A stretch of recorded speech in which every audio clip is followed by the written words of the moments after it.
Picture this, it's 1920 and you're rushing through the busy streets. You've got things to do, but you swing by a cozy little coffee shop for a quick cup of coffee. But as you take your seat, a stranger approaches you with a confident smirk on his face and challenges you to a game of chess. Now, you didn't come here to play chess, but how hard could it be to beat him before your coffee gets cold? So you accept. But here's the catch, you're not just going to beat him. You're going to crush him, and you'll do it with the London system. This is a real game played between two masters 100 years ago, and it's probably the greatest game you'll ever see. Our protagonist opens with d4, his opponent chuckles and plays d5. I always win against d4, ha ha ha ha.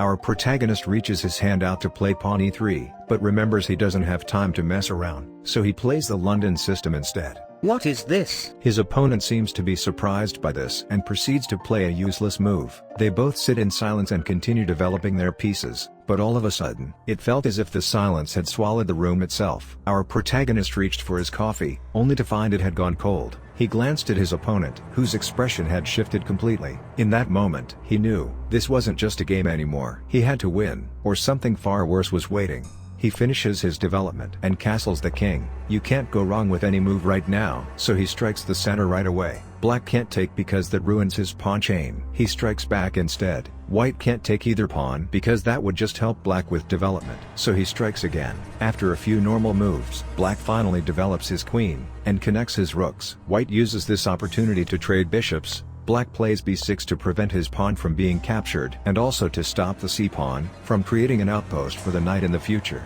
They both play a few cautious waiting moves, and then black strikes the queen side. White obviously can't capture, since that would leave him with two isolated pawns, so he pulls his queen back to support the pawns. After a couple of moves, black finally makes a slight mistake, and white spots it right away. He attacks the queen with tempo, which forces her to move to the only available square. Then he will fork the queen and the f7 pawn, but first he has to remove this knight. For a second it seemed like black straight up loses a pawn, but he manages to recover with his tactical move. Nonetheless, he still doubles his pawns. This might be enough for our protagonist to win. Black moves his queen to protect the weak pawn. White makes an attempt to capture the other one, but then decides it's time to trade queens. Our protagonist has got himself a favorable position, but can he win? He starts by implementing an important endgame rule, and that is to activate his king. After a few moves, he simplified the position by forcing black to trade rooks. Both players move their kings towards the center. White has an advantage, but one small mistake could cost him the game, or something far worse. They improve their position a little, and eventually decide to trade pawns.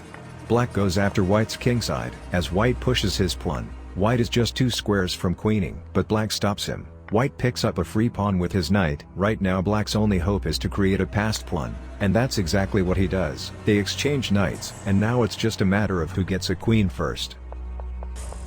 White carefully calculates each check, and trades queens. In this moment it was clear, white won the match, and the room finally came back to life. If you'd like to play like this, you should watch this video next.